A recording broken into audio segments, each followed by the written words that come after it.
स्वागतम स्वागतम सुस्वागतम. मित्रांनो, इझी सायन्स अँड मॅथ्स या यूट्यूब चॅनलमध्ये मी देवानंद डांबरे आपले सहर्ष स्वागत करतो.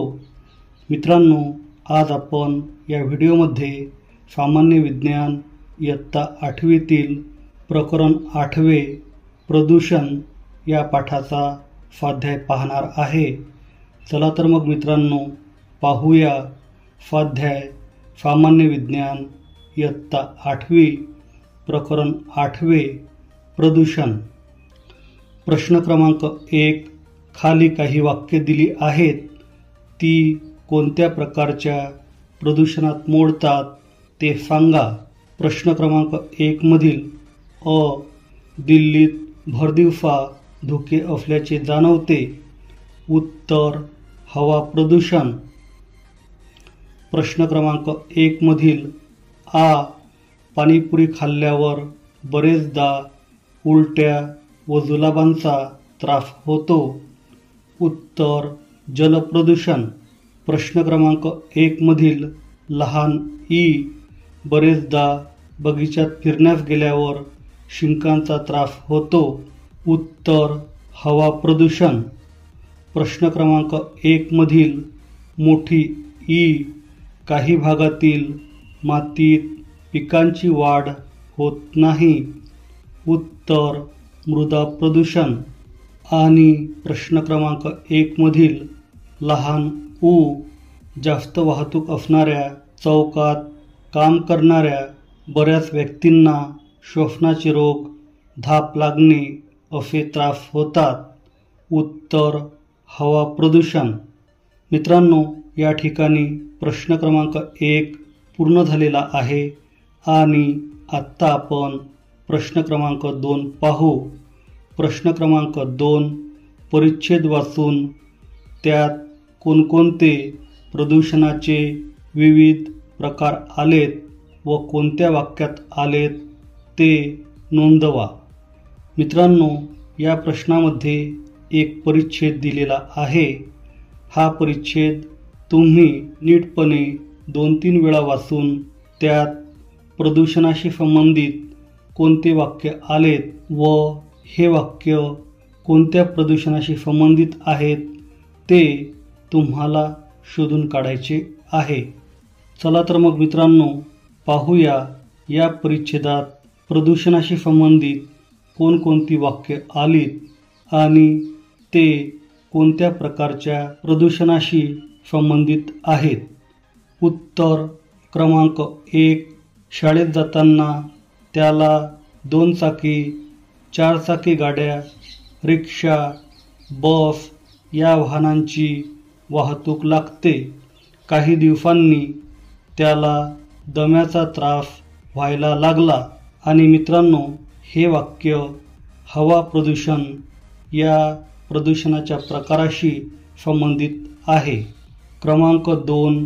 निलेश जेव्हा गावात फिरला तेव्हा त्याला अनेक ठिकाणी कचऱ्याचे ढीग दिसले. आणि मित्रांनो, हे वाक्य मृदा प्रदूषण या प्रदूषणाच्या प्रकाराशी संबंधित आहे. क्रमांक 3. काही दिवसांनी छोट्या नाल्यातून दुर्गंधी येणारे काळे पाणी वाहताना दिसले. काही दिवसांनी त्याला पोटाच्या विकारांचा त्रास व्हायला लागला. आणि मित्रांनो, हे वाक्य जलप्रदूषण याबाबत संबंधित आहे. मित्रांनो, आत्ता आपण प्रश्न क्रमांक 3 पाहू. प्रश्न क्रमांक 3. अ व ब स्तंभाची योग्य सांगड घालून प्रदूषित घटकाचा मानवी स्वास्थ्यावर कोणता परिणाम होतो ते स्पष्ट करा. उत्तर क्रमांक 1. कोबाल्ट मिश्रित पाणी. आणि उत्तर आहे पर्याय क्रमांक ब. अर्धांगवायू. क्रमांक 2. मिथेन वायू. आणि उत्तर आहे पर्याय क्रमांक ड. त्वचेचा कॅन्सर. क्रमांक 3. शिसे मिश्रित पाणी. आणि उत्तर आहे पर्याय क्रमांक अ. मतिमंदत्व. क्रमांक 4 सल्फर डायऑक्साईड आणि उत्तर आहे पर्याय क्रमांक ई डोळे चुरचुरणे आणि क्रमांक 5 नायट्रोजन डायऑक्साईड आणि उत्तर आहे पर्याय क फुफ्फुसावर सूज येणे. मित्रांनो, या ठिकाणी प्रश्न क्रमांक 3 पूर्ण झालेला आहे आणि आत्ता आपण प्रश्न क्रमांक 4 पाहू. प्रश्न क्रमांक 4 चूक की बरोबर ठरवा. प्रश्न क्रमांक 4 मधील अ नदीच्या वाहत्या पाण्यात कपडे धुतल्यास पाणी प्रदूषित होत नाही आणि उत्तर आहे चूक, कारण नदीच्या पाण्यात कपडे धुतल्यास नदीचे पाणी प्रदूषित होते. प्रश्न क्रमांक 4 मधील आ विजेवर चालणारी यंत्रे जितकी जास्त वापरावी तितके प्रदूषण जास्त होते आणि उत्तर आहे बरोबर, कारण विद्युत तयार करण्यासाठी कोळसा जाळतात व कोळसा जाळल्यामुळे प्रदूषण होते.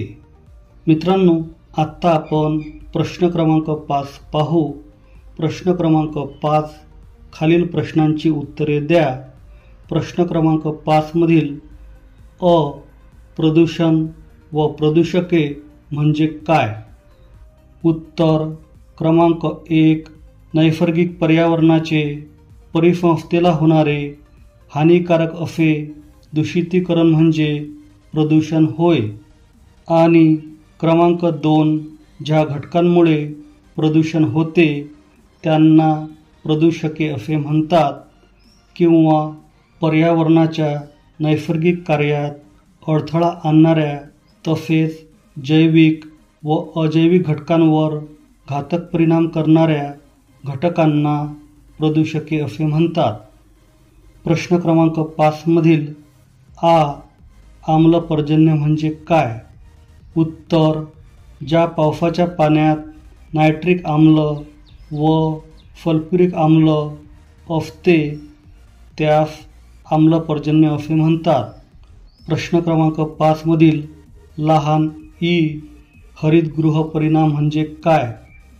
उत्तर पृथ्वीच्या वातावरणातील carbon dioxide, methane, nitrous oxide व CFC असे वायू सूर्याची उष्णता शोषून ठेवतात किंवा अडकवून ठेवतात. त्यामुळे वातावरणाचे तापमान वाढते. यास हरितगृह परिणाम असे म्हणतात. प्रश्न क्रमांक 5 मधील मोठी ई दृश्य प्रदूषके व अदृश्य प्रदूषके कोणती?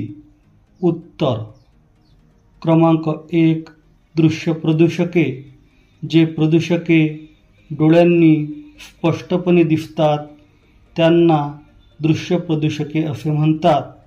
उदाहरणार्थ घन कचरा, प्लास्टिक, सांडपाणी व जैववैद्यकीय कचरा.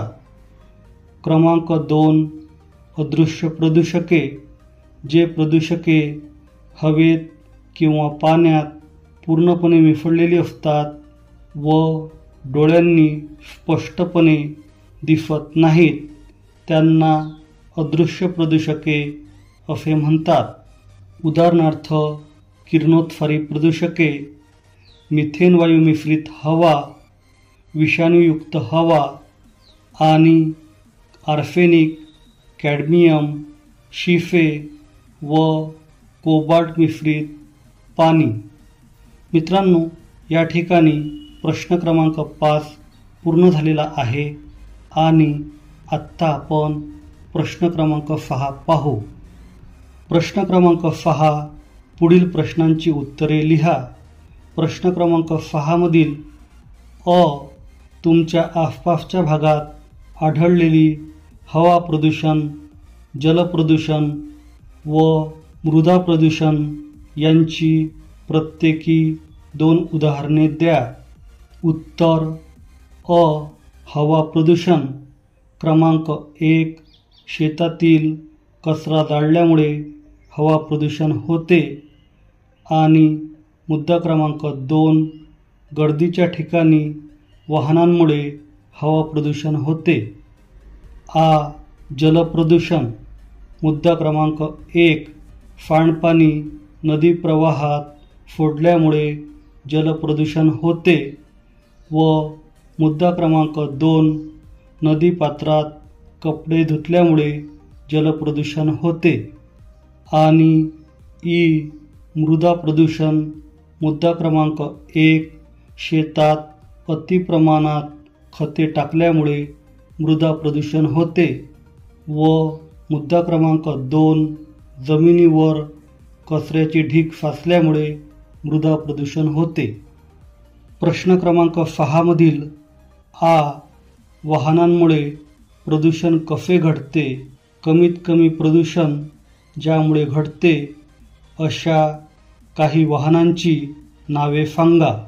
उत्तर: वाहनातील पेट्रोल, डिझेल अशा इंधनांच्या ज्वलनातून carbon dioxide, carbon monoxide, sulphur dioxide व नायट्रोजन डायऑक्साईड असे विषारी वायू हवेत सोडले जातात आणि त्यामुळे हवा प्रदूषण होते.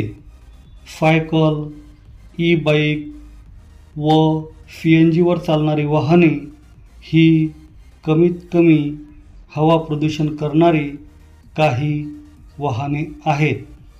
प्रश्न क्रमांक 6 मधील लहान जलप्रदूषणाची नैसर्गिक कारणे कोणती ते लिहा. उत्तर: मुद्दा क्रमांक 1, पाण्यात जलपर्णीची वाढ झाल्यामुळे जलप्रदूषण होते. मुद्दा क्रमांक 2, पाण्यात कुजणारे पदार्थ मिसळल्यास जलप्रदूषण होते. मुद्दा क्रमांक 3, पावसाळ्यात गाळ मोठ्या प्रमाणात नदीपात्रात वाहून आल्यास जलप्रदूषण होते. मुद्दा क्रमांक 4, जमिनीची धूप झाल्याने जीवाणू व अनेक जैविक अजैविक घटक पाण्यात मिसळतात, त्यामुळे जलप्रदूषण होते. आणि मुद्दा क्रमांक 5, पाण्यात कुजणाऱ्या सेंद्रिय पदार्थावर कवक व जीवाणूंची वाढ झाल्यामुळे जलप्रदूषण होते. प्रश्न क्रमांक 6 मधील मोठी हवा प्रदूषणाचे कोणतेही 4 प्रतिबंधात्मक उपाय सुचवा. उत्तर: उपाय क्रमांक 1, कारखान्यातून व वाहनातून निघणाऱ्या धुरावर नियंत्रण असावे व त्यांची वारंवार तपासणी करावी. उपाय क्रमांक 2, दुर्गंधी पसरविणाऱ्या कचऱ्याची योग्य विल्हेवाट लावावी. उपाय क्रमांक 3, युद्ध, आण्विक चाचण्या व रासायनिक शस्त्रे यांच्यावर नियंत्रण असावे. आणि उपाय क्रमांक 4, CFC म्हणजेच क्लोरोफ्लोरोकार्बन निर्मितीवर बंदी असावी. प्रश्न क्रमांक 6 मधील लहान हरितगृह परिणाम व जागतिक तापमान वाढ संबंध स्पष्ट करा अथवा परिणाम सांगा. उत्तर: मुद्दा क्रमांक 1, वातावरणातील कार्बन डायऑक्साईड वायू सूर्याची उत्सर्जित ऊर्जा शोषून घेतो. ही उष्णता सूर्याकडे पुन्हा परत न जाता वातावरणात साठून राहते, त्यामुळे वातावरणाचे तापमान वाढते. यालाच हरितगृह परिणाम असे म्हणतात. मुद्दा क्रमांक 2, वातावरणातील कार्बन डायऑक्साईडचे प्रमाण दिवसेंदिवस वाढत आहे, त्यामुळे वातावरणात साठवून ठेवलेली उष्णतासुद्धा वाढत आहे, त्यामुळे पृथ्वीचे तापमान वाढत आहे. यालाच जागतिक तापमानवाढ असे सुद्धा म्हणतात. आणि मुद्दा क्रमांक 3, जागतिक तापमानवाढ झाल्यामुळे हवामानात बदल घडून त्यामुळे पिकांचे उत्पादन, वन्यजीवांचे वितरण यात बिघाड तसेच हिमनग व हिमनद्या वितळून समुद्र पातळीत वाढ दिसून येत आहे.